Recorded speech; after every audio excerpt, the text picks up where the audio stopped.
Alright guys, it's been a while. I'm back again. Hopefully I could keep up with you guys and put out some good content. So here we go again. It's going to be another rental plate we got going on here. It's going to be pretty straightforward. Customer was complaining about the handles not shutting off completely and very hard to turn. She is an older and she does have arthritis, so she wanted to go with the single handle. That way it's easier to turn on and off. I could have rebuilt these, but she wanted a single handle. So what we're going to do is we're going to take out the old stuff out. As you can see here, the hot side is giving me trouble. It was really in there and I couldn't get it out. So I started chipping out the tile around there. That way I could take that stem out. That way I could put the rental plate over the tile and I could mark out exactly where I need to cut the tile. This is very critical, guys, where you put that rental plate, because if you put it too much to the top, too much to the bottom, and you don't center it correctly, you will have issues installing the new diverter and installing all the trim at the end. So as you can see here, I mock it up a couple times. I move it around. I see where the pipes are. That way I know when I cut, I have enough access for the hot and cold, spout, and shower head. So once I mark out that plate, do not cut that line, obviously, because it can't be the same size as the plate. So just do about 1.5 to 2 inches smaller than the trace that you did, and cut that with the grinder. I use a little vacuum that way to avoid all that dust going around the bathroom. I use a regular grinder with a diamond blade wheel. I wanted to buy the Milwaukee small little grinder. I'm not sure if it's really strong enough to cut the tile and easy to maneuver. Obviously, it's smaller. So let me know in the comments below if anybody has that little grinder, how it works, and probably I'll give it a shot. I'll try it. I'll buy it and see how it works on my next rental plate. So I'm a Milwaukee guy. As you can see here, I got my Milwaukee vacuum. This was pretty easy because it was actually done on sheetrock. Back to old bathrooms, they never did wonder board, concrete board. So it's either a mud job, or if it was a little newer than a mud job, they did sheetrock, which is the worst thing ever. Not sure who decided to do that. So as you can see here, it's pretty moist back there because water does go through the grout eventually and hits the sheetrock and it starts getting moldy and crumble. That's why the tiles start popping out. That's another thing, guys. Sorry about that. Before you start doing this, check the tile. Make sure they're glued on pretty good and not loose. If they are loose, tell the customer that, listen, I'm going to be cutting, doing a lot of vibration. If some tile pops out, it's not my fault because your sheetrock is all wet and the thin set is coming out. So anyhow, once you cut the tile out, take out all the stems. That way you see what you're working with and you know exactly what you got to cut out. On this one, I was pretty lucky. The spout itself was copper sticking out and it was in good shape. Usually I change that out because either they use brass or it's real corroded. On this one, I was lucky enough that it was in good shape, so I didn't have to mess with it too much, besides unsweating the male adapter where the old spout used to connect to. So first thing I do is check out the area. If there's insulation, move it out the way, clear everything out, because again, guys, I do use the torch.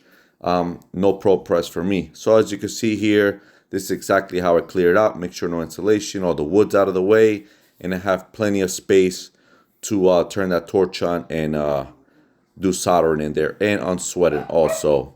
So what I'm going to do is I'm going to start with the multi-tool, and some reason my blade was shot already, so I just switched over to my Hackzil with the Sawzall blade, nice metal blade, and start cutting.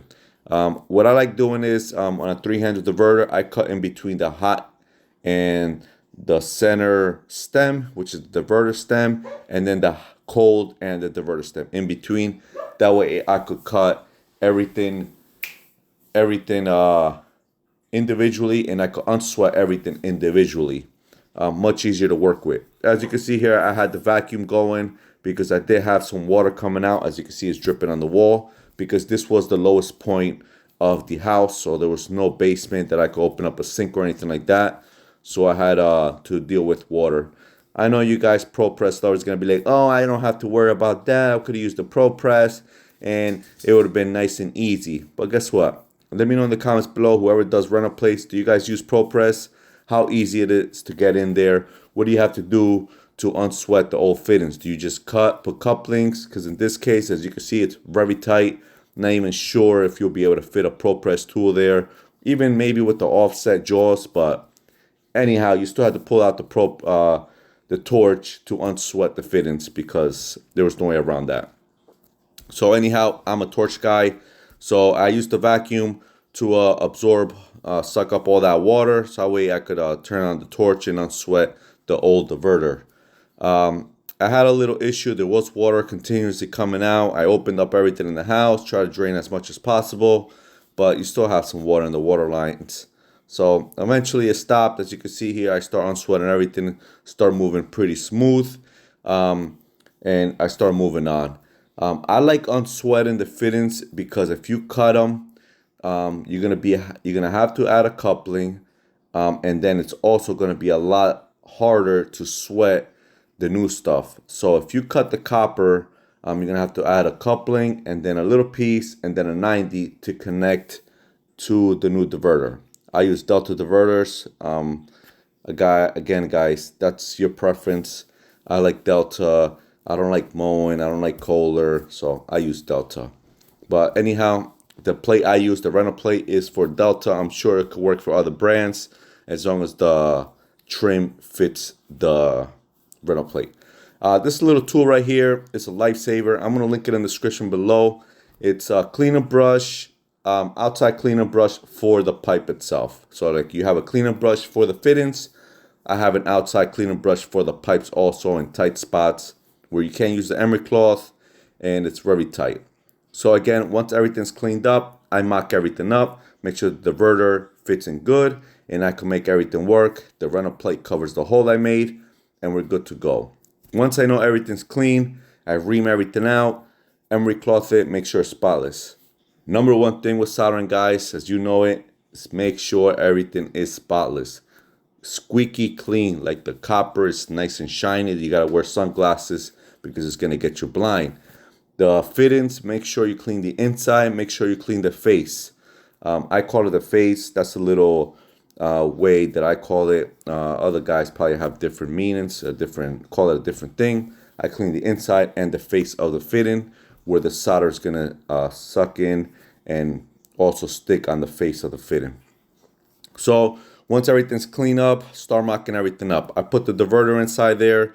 I connect it to the shower head, and then I slide in the spout stub out.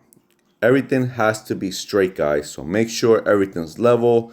As you can see here, I'm wedging something in between the spout stub out coming out of the wall until I solder. I'm losing torpedo level. Make sure everything's nice and square, coming out square from the wall and level, because if you guys solder and everything's all crooked, the minute you put that trim on, it's going to look like shit. It's not going to look nice. Yes, it's going to be a single handle, but the customer is going to complain, why is it coming out at an angle? It's not turning right. It makes noise. So guys, just take your time. Make sure everything's nice and level, coming out square with the wall.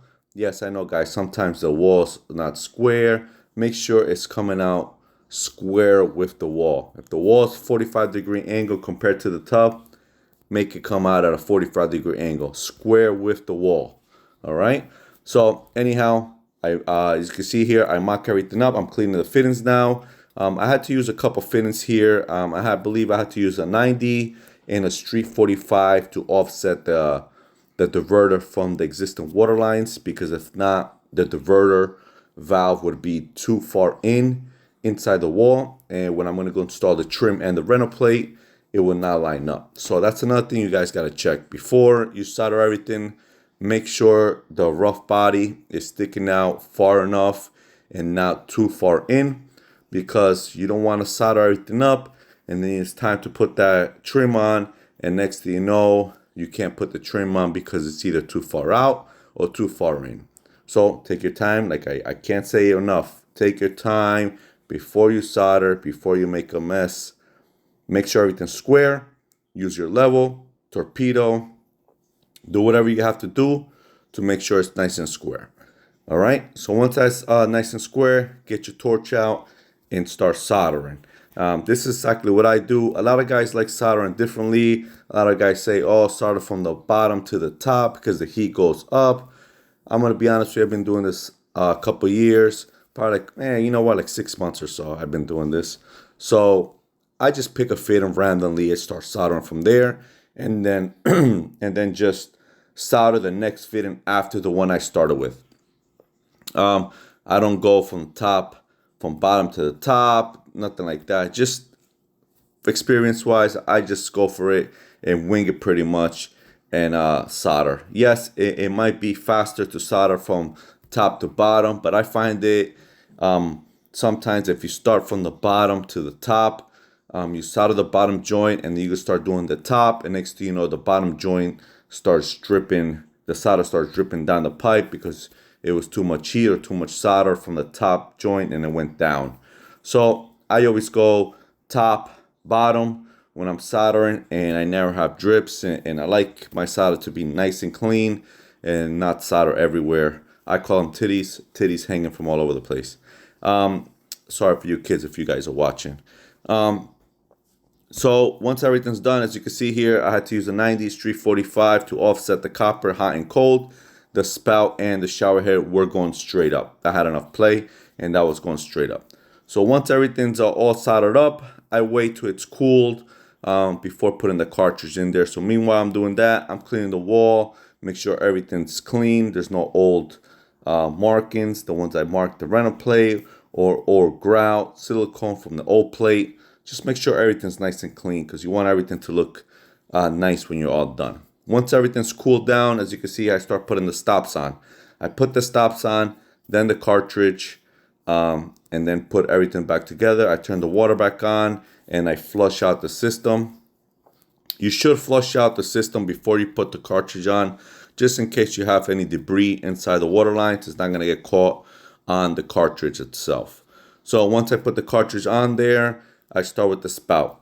This Delta spout, there is different models out there. This one in particular has the Allen key. If you do have the Allen key adapter, I always like putting the Allen key on top. That way, if anybody comes change that spout, they know that the Allen key is on top and they don't start twisting or thinking it's a male or anything like that. If they see the Allen key, they know they have to remove the Allen key to take that adapter out. All right. So before you put that spout on, I always like sealing the hole between the copper and the tile.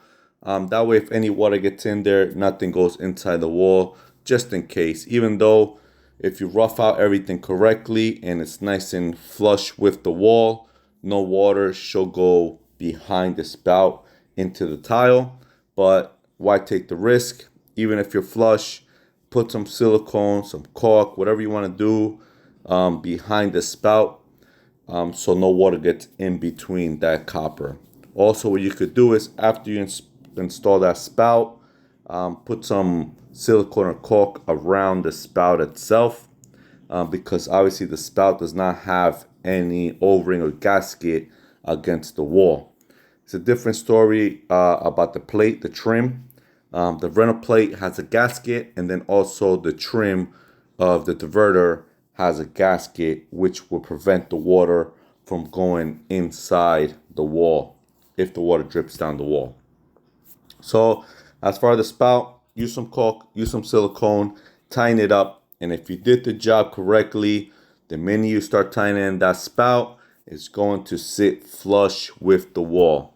If it's not sitting flush, guys, it's going to look like shit, and you're gonna have a gap either on the top, on the bottom, or on the sides, and it's gonna look like garbage. So as you can see here, I tightened it up and it's nice and flush with the wall. All right, once it's flush and when you're all done, put some silicone around that spout and you're good to go. So after that, we move on to installing the trim. First, we test out, make sure there's no leaks inside there. Test everything without the plate, that way you can see. Turn it on, turn the shower head on, make sure nothing's leaking. Once you're good to go, start installing the rental plate. So the way I like installing the rental plate is put the plate on with the plastic adapters, the little wing nuts, the wings in the back. I don't know why Delta doesn't make those in metal. I might crack a few of them, tightening too hard. trying to squeeze that gasket. So anyhow, I like putting the rental plate on, just snug the bolts up for now, put the trim plate on, tying the trim plate, and so you have some play on the rental plate to center it. So everything looks center, have equal distance all around. That way it's centered and it looks clean. Once everything's centered, then you tighten all the screws up from the trim and from the rental plate. Once that's all tight, excuse me, once that's all tight, I move on to the shower head.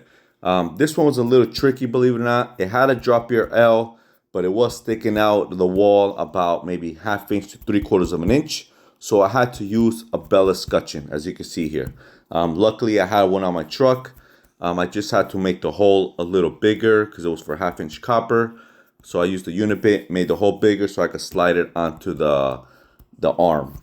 I like putting a little silicone up there too, and then also it's going to help hold that escutcheon in place. As you can see here, I always remove that O-ring inside the shower heads, that way to allow more pressure. I also made a video a couple weeks back. I posted up showing the differences if you remove the O-ring, leave the O-ring on, or if you remove the hole restrictor. Check that video out if you want to see the comparison in gallons per minute for each setup.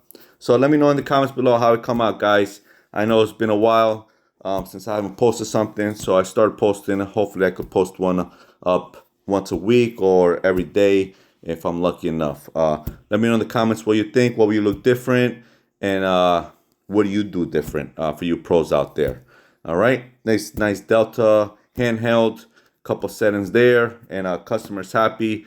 Easy to turn on and off. All right, if you live in North Jersey, need some plumb work done, residential, commercial, let us know. See you on the next one. See ya.